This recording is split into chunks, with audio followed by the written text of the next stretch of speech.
سے ان چیزوں کا وعدہ کیا کہ وہ اس تک پہنچتی رہیں گی اور اس میں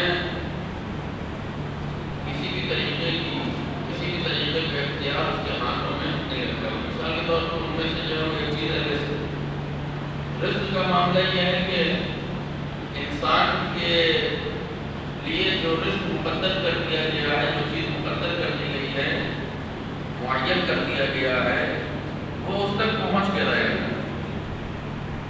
کوئی اگر روکنا چاہے، کم کرنا چاہے تو نہ اس کو روک سکتا ہے نہ کم کر سکتا ہے، اور کوئی اگر زیادہ دینا چاہے تو زیادہ بھی نہیں دے سکتا۔ جتنا پروردگار نے مقدر اور معین کیا ہے اتنا ہی انسان تک اس کا رزق پہنچے گا۔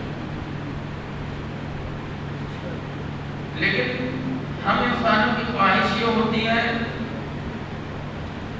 کہ ہمیں جو ملے اس میں اضافہ ہو، زیادتی ہو۔ مثال کے طور پر ایک کمپنی میں کام کرنے والا انسان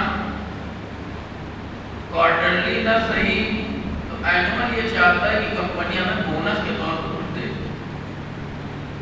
کیوں؟ اس لیے کہ اس کی فطرت میں یہ چیز پائی جاتی ہے کہ وہ زیادتی چاہتا ہے، اضافہ چاہتا ہے۔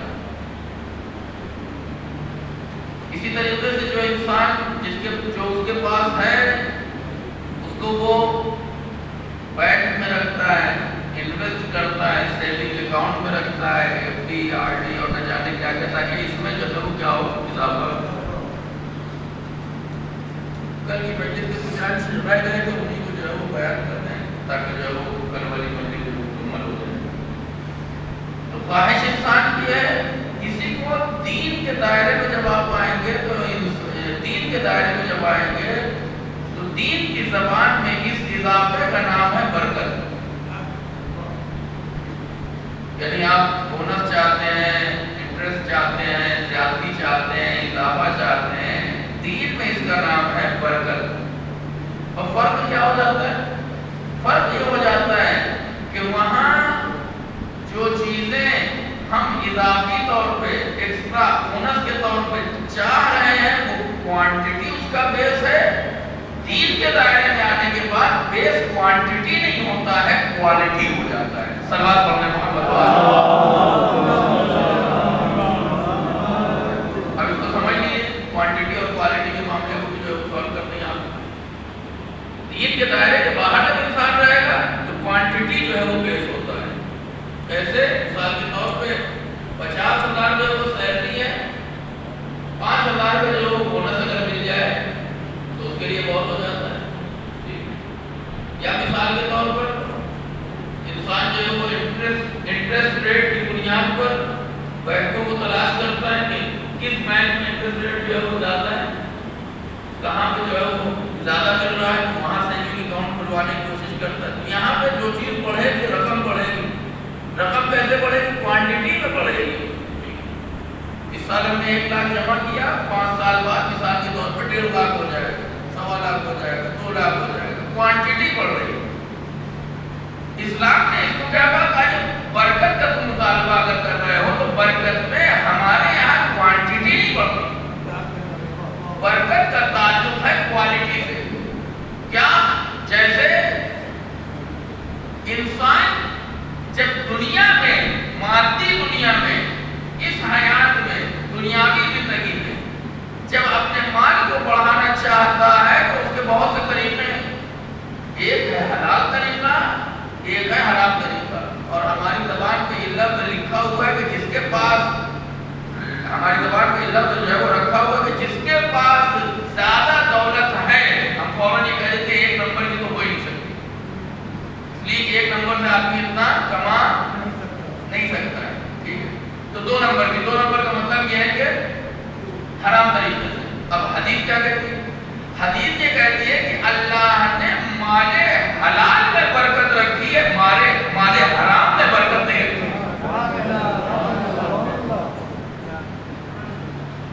اب یہ ہم سب لوگوں کے لیے یہ حدیث ایک درس ہے، سبق ہے، خاص طور سے نوجوانوں کے لیے۔ وہ نوجوان جو جاب پر ہیں، جاب کی تلاش کر رہے ہیں، کوئی نوکری کر رہے ہیں، کوئی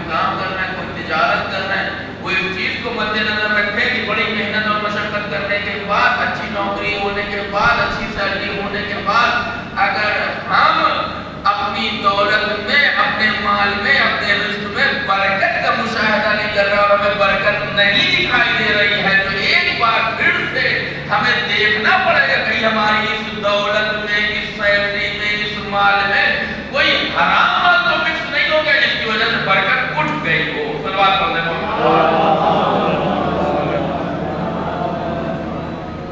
اللہ برکت اٹھا لے گا۔ حدیث ہے ایک دم صاف صاف کہ اللہ نے مال حرام میں برکت نہیں رکھی۔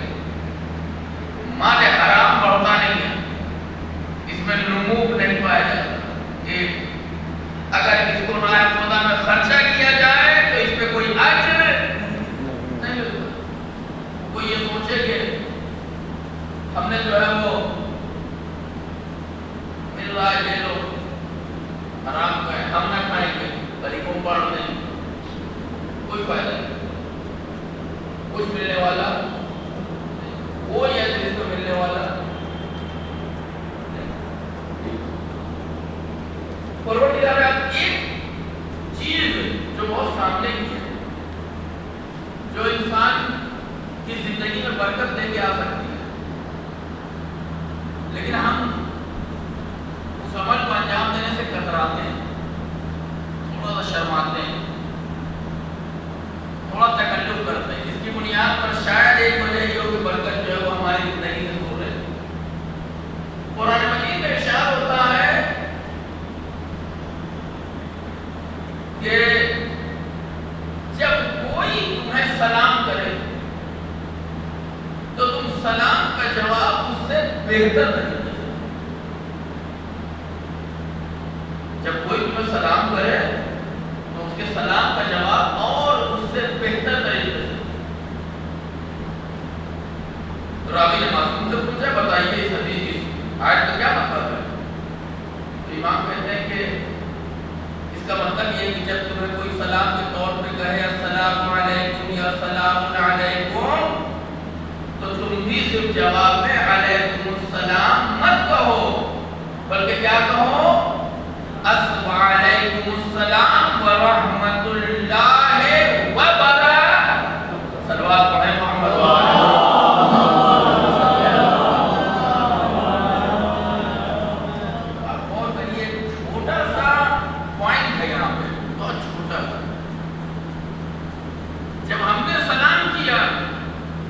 تو ہم نے کہا السلام علیکم، اللہ کی سلامتی ہو آپ کے اوپر۔ سامنے والے نے پلٹ کے جواب دیا وعلیکم السلام، آپ کے اوپر بھی اللہ کی سلامتی ہو، ورحمۃ اللہ اور اللہ کی رحمت ہو، وبرکاتہ اور اللہ کی برکات تمہارے ساتھ ہوں، شامل حال ہوں، تمہارے اوپر ہو۔ ہم نے ایک دیا تھا، ایک دعا دی تھی، سامنے والے نے پلٹ کے تین دعائیں دی۔ ہمیں اگر برکت چاہیے تو سلام کرنا پڑے گا، کیوں؟ اس لیے کہ برکت اللہ نے جو لفظ برکت ہے، برکت کی جو دعا ہے اسے اللہ نے جواب سلام میں رکھا ہے، سلام میں نہیں رکھا۔ نہیں سمجھے شاید؟ یعنی جب سلام کریں گے تبھی سامنے والا برکت کی دعا دے گا۔ اگر ہم چاہتے ہیں کہ برکت ہو تو خالی برکت کے لیے تسبیح کرنا، گنڈے باندھنا، تعویذ باندھنا، دعائیں پڑھوانا، دعائیں منگوانا، اس سے کام نہیں چلے گا۔ زیادہ سے زیادہ سلام کریے تاکہ سامنے والا جب جواب سلام دے تو برکت کی دعا بھی دے۔ کیا پتا کسی ایک کی دعا لگ جائے، ایک کی بھی دعا لگ گئی تو پوری زندگی برکتوں کے آگے جا جائے۔ صلوات پڑھیں محمد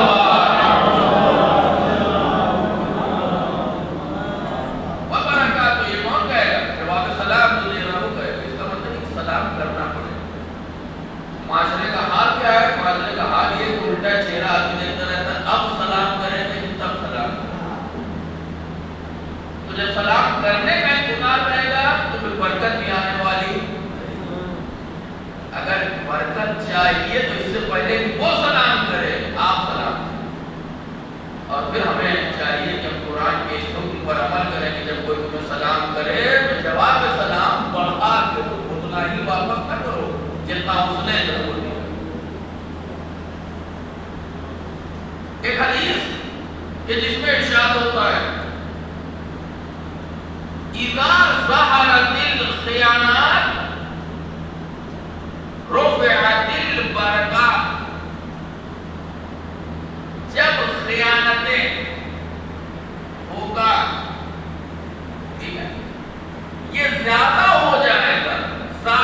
برکتیں اٹھا لی جائیں۔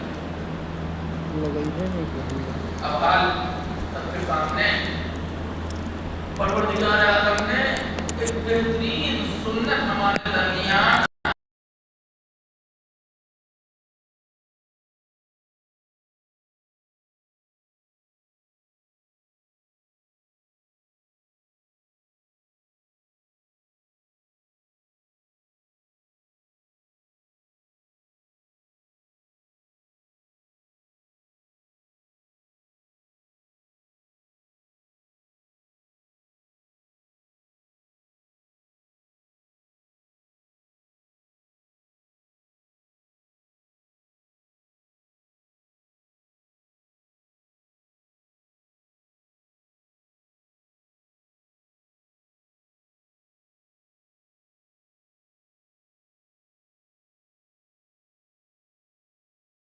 کے بعد رہتا ہے، ایک مہینے تک تو بڑے اچھے سے ملتے ہیں، پہلے سے بھاگ ملاتے ہیں، قرضہ لینے کے بعد اب گلے بھی ملتے ہیں، لیکن جیسے ہی ایک مہینہ پورا ہوا، ہاں ٹھیک ہے پریشان نہ ہوئیے، دے دیں گے 2 مہینہ ہوا، آپ تو ایسا کریں جیسے ہم آپ کو مال لے کے بھاگ جائیں گے،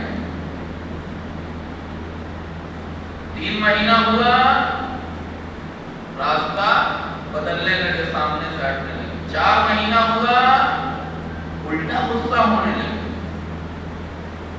سامنے والے کے اوپر جس نے دیا، 5 مہینہ ہوا، اب کوئی کسی طریقے کی ملاقات نہیں، نتیجہ کیا ہوا؟ سماج اور معاشرے سے، مومنین کے سماج سے قرض الحسنہ کی رسم اور سنت ختم ہو گئی۔ یہ اس سے پورا رزلٹ جاننے کا ہوا، اس سے پورا رزلٹ یہ اس سے پورا جو نتیجہ ہوا، اس سے پورا جو ریئیکشن ہوا، وہ یہ ہوا کہ وہ سماج کہ جس میں بغیر سود کے قرض لینے دینے کو اسلام نے ایک سنت حسنہ بنایا تھا، اسی سماج میں اب سود پہ لون لیا جائے گا، جب زندگی میں سود آئے گا تو کہیں نہ کہیں اثر دکھائے گا۔ صلوات پڑھیں محمد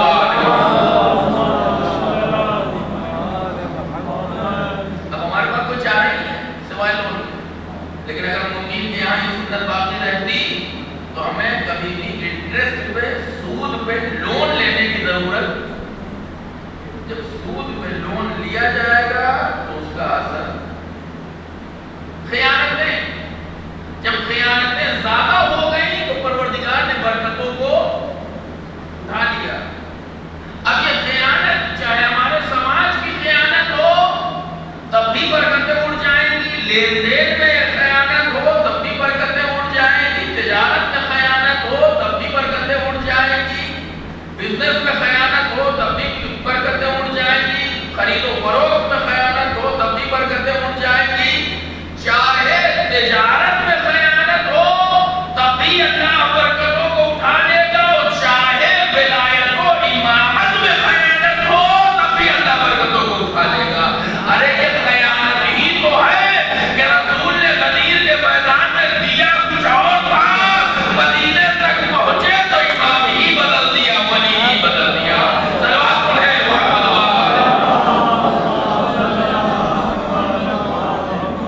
اب جب تم نے رسول کے ساتھ خیانت کر دی، رسول کے ساتھ کیے گئے ایگریمنٹ کو توڑ دیا، جو پیمان کو توڑ دیا، تو اللہ نے جو برکتوں کو اٹھا لیا اور کچھ اس طریقے سے برکتوں کو اٹھایا کہ نہ نماز صحیح ہو رہی ہے، نہ روزہ صحیح ہو رہا ہے، نہ حج صحیح ہو رہا ہے، نہ قربانی صحیح ہو رہی ہے، نہ اذان صحیح ہو رہی ہے۔ جب کسی کی زندگی میں عبادت ہی صحیح نہیں ہے تو اللہ کا مقرب کیا خاک بنے گا۔ صلوات پڑھیں محمد۔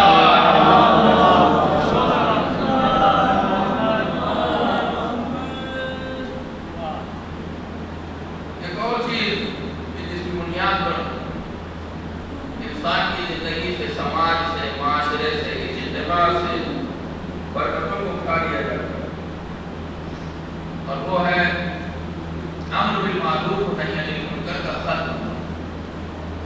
اگر سماج اور معاشرے میں امر بالمعروف اور نہی عن المنکر ختم ہو جائے، اس کی طرف کوئی دھیان نہ دے، کوئی اس عمل کو انجام نہ دے، کوئی اس پہ واجب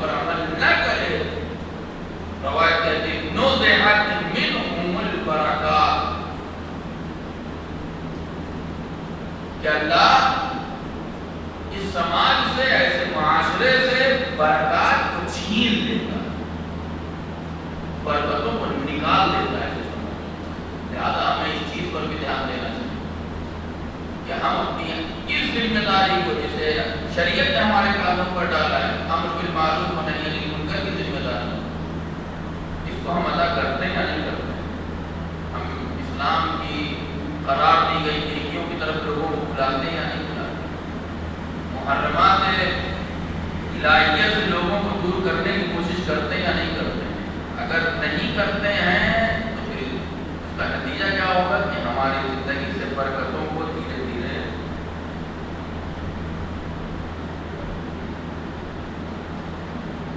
ایک ذات جو انسان کی زندگی میں برکتوں کا سرچشمہ ہے، وہ ذات ہے والدین کی ذات۔ یہ انسان کی زندگی میں برکتوں کا سرچشمہ ہے۔ آپ کے بارے میں روایات بتا کے دیکھیے، ماں کی دعا کے بارے میں پڑھیے، والدین کے اپنے اولاد کے حق میں جو دعائیں کی جاتی ہیں ان کے بارے میں پڑھیے۔ یہاں تک لکھا ہے کہ زندگی تو زندگی، مرنے کے بعد بھی اگر بیٹے کی کوئی حاجت ہے جو پوری نہیں ہو رہی، کوئی مشکل ہے جو حل نہیں ہو رہی ہے، تو اولاد کو چاہیے کہ اپنے والدین کی قبر کے پاس جائے اور وہاں دعا کرے۔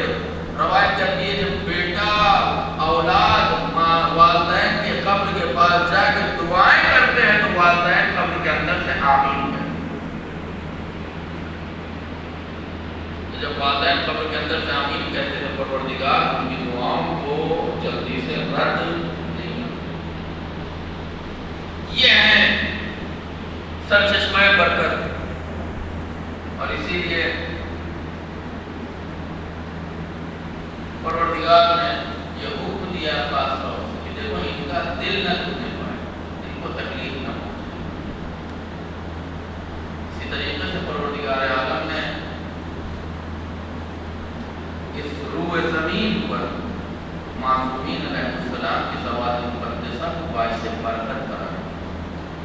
ایک ذات برکت کا سبب ہے، اور اسی لیے آپ آخری زمانے سے تعلق جو روایات ہیں ان کو مطالعہ کریں تو آپ کو ملے گا کہ یہ روح زمین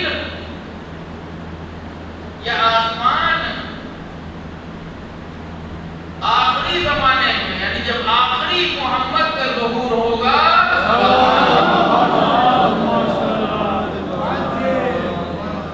تو زمین خود بخود اپنے تمام خزانوں کو اگل دے گی۔ زمین کے اندر جتنے خزانے پائے جاتے ہیں، جتنی طریقے کی چیزیں پائی جاتی ہیں، زمین خود اگل دے گی۔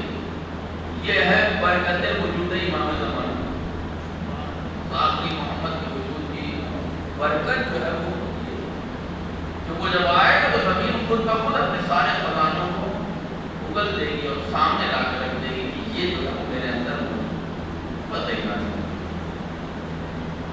جو انسان والدین کی زندگی میں اور ان کی زندگی کے بعد اور اس دنیا سے چلے جانے کے بعد ان کے ساتھ نیکی کرتا ہے، پروردگار کے یہاں ایسا انسان اپنی زندگی میں بھی بابرکت ہوتا ہے، اور اس دنیا سے جب چلا جاتا ہے تب بھی برکتیں اس کا ساتھ نہیں چھوڑتی۔ حدیث میں اعلان ہوتا ہے کہ جو انسان اپنے ماں باپ کے ساتھ نیک برتاؤ کرتا ہے، اللہ زاد اللہ فی عمرہ، اللہ اس کی عمر میں برکت عطا کرتا ہے، وفی رزقہ، اور اس کے رزق میں برکت عطا کرتا ہے۔ اگر برکت چاہیے تو والدین کے ساتھ نیک برتاؤ کرنا پڑے گا، فی حیاتہما و بعد موتہما، ان کی زندگی میں بھی اور ان کے دنیا سے چلے جانے کے بعد۔ میں نے آپ کی ضرورت تمام کر وہ ذوات مقدسہ جو اس روح زمین کے لیے، تمام عالم انسانیت کے لیے باعث برکت تھی، جن کے صدقے میں پروردگار عالم نے یہ پوری کائنات خلق کائنات کو جن ذوات مقدسہ کا صدقہ قرار دیا تھا،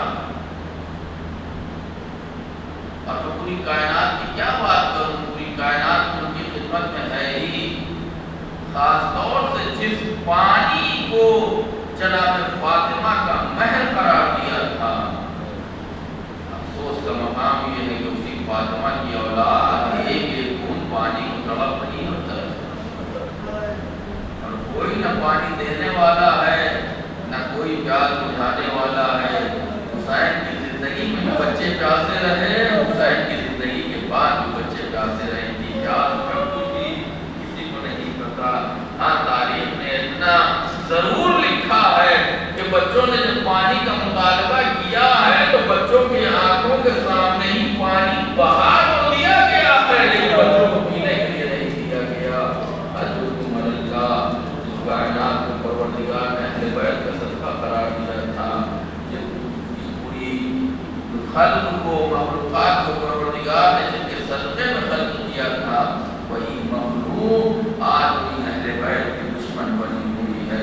رسول کو گھر میں زہر دے دیا، فاطمہ کے اوپر جلتا ہوا دروازہ گرا دیا، علی کے گلے میں رسی کا پھندا ڈال دیا، حسن کو زہر دغا سے شہید کر دیا، اور حسین مظلوم کو 3 دن کی بھوک اور پیاس میں کربلا کی تپتی ہوئی زمین پر اس حالت میں شہید کیا جا رہا ہے کہ سینے پر شمر سوار ہے، چاروں طرف نرگائے آدم حسین یہ گاؤں رہا ہے، زمین کربلا پر لیٹے ہوئے ہیں اور شمر سینے پہ سوار ہے۔ یہ شمر ارے کیا تجھے اندازہ ہے کہ تو کس جگہ سوار ہے؟ یہ سینہ وہ سینہ ہے کہ جس کا بوسہ رسول اکرم لیا کرتے تھے۔ ارے شمر نے ایک اور گستاخی کری، سینے پہ سوار ہو کے امام حسین کی ریش مبارک کو پکڑا اور چاہتا ہے کہ گلوے مبارک پر خنجر چلا دے، پر کیا دیکھا کہ رسول بال کھولے ہوئے آ رہے ہیں، فرشتے گریہ کرتے ہوئے آ رہے ہیں، انبیاء گریہ کنا ہو کے سامنے آ رہے ہیں، علی ہے جو نوحہ ماتم کرتے ہوئے سامنے آ رہے ہیں، لیکن شمر نے ان سب چیزوں کو نظر انداز کر دیا اور وہ گستاخی کر دی جو اولین و آخرین میں کسی نے نہ کری تھی، اور اپنے کو جہنم کا حقدار بنا لیا۔ ارے سینے میں سوار ریش مبارک کو ہاتھ میں پکڑ کے ایک مرتبہ گلوے مبارک امام حسین پہ خود خنجر سے وار کرنا شروع کیا، ایک نہیں 12 ضربے حسین کے سوکھے گلے پر ماری، حسین کا سر ادھر نم سے جدا ہوا، ادھر آسمان سے خون کی بارش، زمین کو زلزلہ، فضا میں آواز گونجی، علامتوں پہ حسین پہ کربلا، علامتوں پہ حسین پہ کربلا۔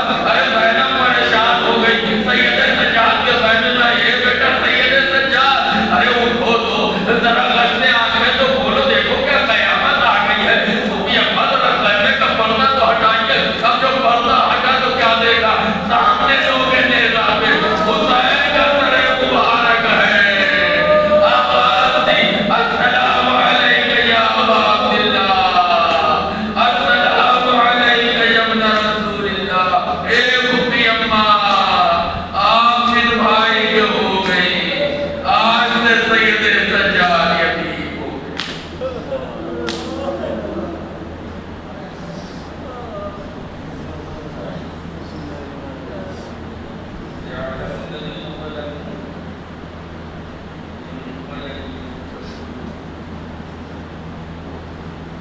پروردگارہ تیری بارگاہ میں دعا کروں، اس عظیم عبادت کو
الجهاد بالتشفاعات